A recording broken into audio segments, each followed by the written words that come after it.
네, 지금 큰아이 학원 보내고 이제 집에 가고 있어요. 차가 많이 밀려서 영상을 잠깐 찍게 되었습니다. 지금 이제 큰아이가 고3이다 보니까 이제 수시도 얼마 남지 않았고 또 수능도 당연히 준비해야 되니까 좀 바쁜 시간을 보내고 있습니다.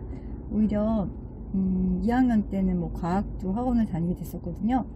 지금은 조금 많이 줄이고 수학만 좀 집중적으로 다니고 또 내신 기간에는 좀 그때만 뭐 한 달 정도만 내신 준비하러 이제 학원을 다닐 때가 있고요. 그리고 뭐 이제 과학 같은 경우는 인강으로 다 뭐 화학 정도는 인강으로 하고 지구과학은 원래 이제 그냥 학교 공부를 했었거든요. 그래도 일단은 이제 모의고사도 보고 하는데 그래도 전보다는 오르긴 했는데 이제 과탐 2개를 그 성적이 좀 안 나오더라고요. 그래서 그거를 이제 방학 때는 좀 집중해서 공부하고 지금은 기말고사 준비를 이제 해야 되는데요. 어차피 내신 준비가 또 수능형으로 수학이나 이런 게 나오기 때문에 또 EBS 교재로 나오거든요. 그래서 어차피 이제 학교 공부가 수능 공부기도 하고 일반고를 다니다 보니까 그런 부분들은 좀 도움이 돼요. 그리고 아이 같은 경우는 이제 항상 등급이나 뭐 이런 것들이 거의 비슷했거든요. 모든 과목 점수도 큰 차이도 없고 수학은 조금 올랐다고 할 수 있고요. 그리고 영어 같은 경우는 이제 한 2학년 좀 전부터는 영어를 좀 제일 잘하거든요. 그래서 영어 점수는 항상 잘 나오고 국어도 저번 시험 때 좀 많이 올라가지고 이번에 기대를 하고 있습니다. 그래도 제가 제일 고마운 거는 이제 성적 이런 걸 떠나서 아이가 굉장히 이제 생각이 좀 바르고 또 정서적인 그런 뭐 스트레스 조절 같은 거 굉장히 잘해요. 그래서 쉬는 시간도 좀 갖는 편이고요. 본인이 이제 그런 스트레스 관리를 잘해서 이제 집에서도 또 방에서 잘 쉬기도 하고요. 근데 저한테 막 스트레스를 풀거나 그런 적이 없습니다. 그냥 스스로 힘들면은 좀 쉬거나 또 뭐 이제 공상 같은 걸 하거나 또 뭐 그림 그리거나 뭐 그런 식으로 풀면서 그 부분이 좀 고맙고 또 신앙생활을 열심히 해요. 그래서 교회도 안 빠지고 열심히 다니거든요. 그래서 물어보면은 그때 마음의 또 평화를 거기서 좀 찾는다고 하더라고요. 그래서 여러 가지 면에서 또 고맙고 또 하다못해 이제 고3이지만 제가 딱히 신경 써주는 건 없어요. 가끔 수학학원 이제 데려다 주는 거 정도? 근데 뭐 제가 시간이 안 되면 아이가 버스 타고 가고 또 알아서 이제 오고 그렇게 하고요. 그리고 동생들이 이제 텔레비전을 거실에서 보거든요. 그래도 자기 상관없다 그러고 되게 그런 부분에 있어서는 좀 고맙더라고요. 그리고 뭐 예를 들면 학교에서 애들이 많이 시끄럽고 떠들고 해도 별로 개의치 않는 성격이고 스트레스를 별로 안 받더라고요. 그냥 뭐 그럴 수도 있지 약간 이렇게 생각을 하는 편이어서 그런 부분에 있어서는 좀 고마운 부분이 있어요. 굉장히 이제 어렸을 때는 좀 예민하다라고 생각을 했거든요. 예민하다기보다는 좀 이렇게 민감하다고 해야 되나요? 그런 부분이 약간 있었어요. 근데 크면서 좀 둥글둥글 더 해지면서 또 기본적으로 배려 같은 것이 굉장히 이제 있는 편이거든요.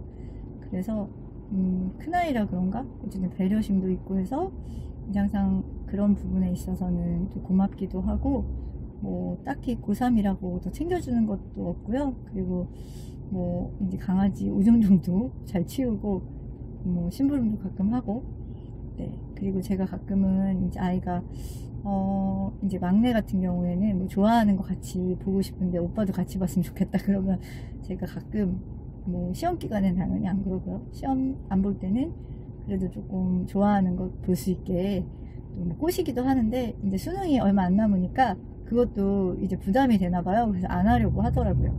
아이 같은 경우는 일단은 밤에 항상 12시쯤 늦어도 12시 반쯤엔 자고 수면은 항상 좀 그래도 부족하지 않게 자는 것 같아요. 학교에서 많이 졸지 않아야 되니까. 그래서 학교에서 졸릴 때는 쉬는 시간에 좀 자고 점심시간에 자거나 뭐 그렇게 하고요. 그리고 이제는 학원이 굉장히 많이 줄었기 때문에 이제 독서실 같은 데 가는데, 이제 스터디 카페 동네가 좀 저렴하거든요. 그래서 이제 거기 가까운 데 다니고, 집에서 뭐 하거나, 집에서는 보통 휴식을 많이 취하는 것 같습니다. 네, 이제 조금 달려야 되기 때문에. 안녕하세요. 오늘도 영상을 또 찍게 됐는데요. 요즘에는 저를 위한 시간들을 많이 보내고 있어요.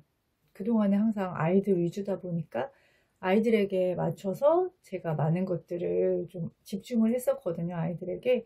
근데 조금 저도 이제 40 중반 정도 되고, 또 뭔가 일도 시작하고, 또 아이들도 많이 크다 보니까 이제 나를 위한 또 시간을 좀 가지면서 앞으로의 진로도 생각을 하게 되고요. 그러면서 제가 좀 외모를 많이 꾸미는 스타일이 아니거든요. 관심도 별로 없는 편이고. 요즘에서야 조금씩 관심이 생기고, 또 나를 위한 것들도 조금씩 사게 되더라고요. 되게 즐거운 거예요. 네. 그동안에 이제 제가 20대, 28살? 예, 그때부터, 엄마가 되었고, 예, 28의 엄마가 되고, 계속 지금까지 거의 저보다는 아이들 위주로 많이 살았거든요. 그리고 또 그러다 보니까 아이들도 생각보다 되게 제가 생각한 이상으로 건강하게 잘 자라주었고, 이제는 정말 또 아이들을 조금씩 떠나보내는 또 그런 시간들이 찾아오더라고요. 우리 큰아이 같은 경우도 이제 고3이다 보니까 한 2년 정도 지나면 군대를 갈 것이고요. 또 뭐 줄줄이 또 그렇죠. 그러면 이제 나랑 남편하고 어떻게 잘 살아낼 것인가가 중요한 시기가 오더라고요. 지금부터 나 준비해야겠다, 그런 생각을 하면서, 네, 요즘에는 뭐 이것저것 또 하면서 일도 이제 시작을 하면서 다른 것들도 좀 이렇게 넓혀 나가고 있어요. 그래서 또 뭐 강의도 듣고, 뭐 근데 지금 강의는 뭐 가서 듣는 건 아니고요. 네, 온라인으로 이제 강의도 듣고 조금씩 준비를 하고 있습니다. 네, 엄마로서의 시간도 참 흠뻑, 네, 많이 누리고, 또 그 시간들이 있었기 때문에 지금이 저에게는 또 기회처럼 찾아온 것 같아요. 그래서 이제 나를 좀 더 돌보고, 또 아끼고, 또 이제는 내 아이들에게 너무 집중했던 그 에너지를 이제 다른 아이들과 또 다른 사람에게도 조금 이렇게 전환이 있어야 되는 시기인 것 같습니다. 네, 이제 집에 가는 길입니다. 사람이 좀 있네요. 네, 마트에서 네, 그 귀걸이도 좀 사고요. 오랜만에 마음에 드는 모자도 샀습니다. 귀걸이 조그만 거, 네, 초록색.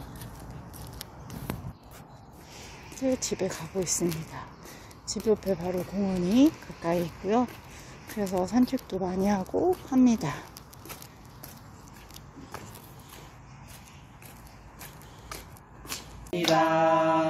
생일 축하합니다. 사랑하는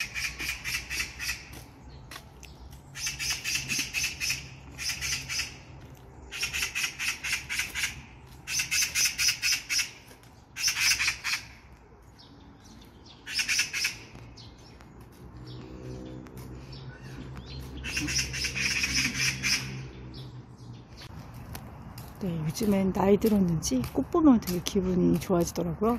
색깔도 너무 예쁘고요. 네, 눈으로 보는 것보단 안 예쁘게 나오는데요. 그래도 기분이 좋더라고요. 네, 이제 집에 들어가서 저녁은 큰애만 차려주면 돼서요. 네, 좀 한가진 일요일을 보내고 있습니다. 항상 저는 계단을 오르거든요. 그래서 계단 올라서 가고 있습니다.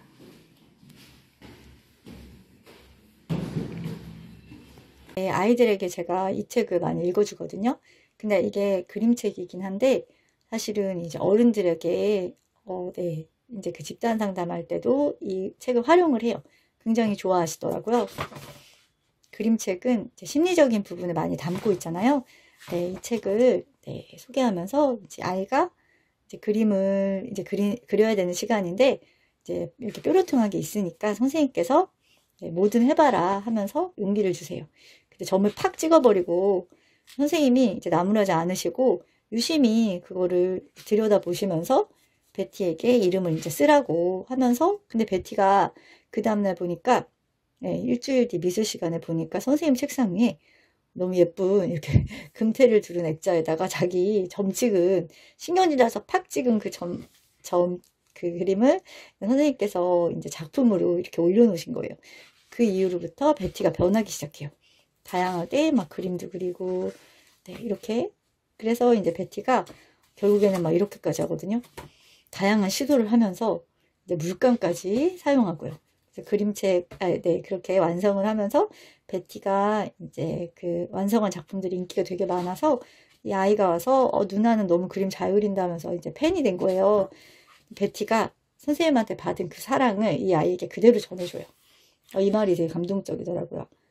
얘가 나는 누나 못 그려. 누나처럼 잘 그리려면 어떻게 해야 돼 하니까 베티가 하는 말이 한번 그려봐. 선생님 해주신 말이었거든요. 베티는 그 아이가 비뚤비뚤 네, 그린 선을 한참 동안 바라봐요. 선생님이 자기의 점을 한참 동안 바라본 것처럼 말이죠. 자, 이제 너의 이름을 쓰렴. 그러면서 자기가 받은 사랑을 그대로 전달합니다. 네, 제가 이 책을 읽어주는데 아이들이 되게 감동을 받는 거예요. 그리고 네, 그래서 제가 이제 이 책을 선생님 왜 읽으신 것 같니? 라고 물어봤을 때 아이들이 많은 친구들이 네, 그런 칭찬에 대한 그런 부분들도 캐치를 하고요. 그러면서 제가 얘기하는 거는 다른 사람의 칭찬도 너무 중요하지만 뇌는 다른 사람이 나를 칭찬한 것과 내가 내 스스로를 칭찬한 것을 구분하지 못하니까 내가 언제나 나를 칭찬해 줄 수 있잖아요. 그래서 칭찬을 자기 자신을 또 하는 그런 훈련을 꼭 해야 된다. 매일매일 한 가지씩 꼭 칭찬하자. 이런 식으로 제가 수업을 진행하고 있습니다. 네. 네, 이 영상을 네, 좀 제가 지금 수업하면서 좀 준비하는 것들이거든요. 그래서 요즘에 막 그런 캐릭터 그리는 거에 관심이 생겨서 이렇게 자료에다가 이렇게 캐릭터도 같이 넣어서 네, 그렇게 활동을 하고 있습니다. 그리고 여기에서는 이제 뽀로로 얘긴데요. 뽀로로 같은 경우에 그 얘기를 제가 좀 해줘요. 뽀로로가 나는 거를 되게 원했잖아요. 그래서 막 되게 노력도 많이 하고 결국에는 몇 초 날다가 결국에는 이제 고꾸라지죠. 뽀로로의 표정을 한번 봐라. 제가 이제 아이들한테 그렇게 얘기를 하거든요. 뽀로로는 이렇게 물속에 있을 때 가장 행복하고 자유롭고 또 자기답게 클 수 있다. 그러면서 이제 자기하고 잘 맞는 곳에 내가 선택하고 맞는 곳을 선택하고 또 나의 강점에 집중하라는 얘기를 하면서 제가 요거를 같이 넣었습니다. 네, 그런 식으로 강의를 준비하고 있고요.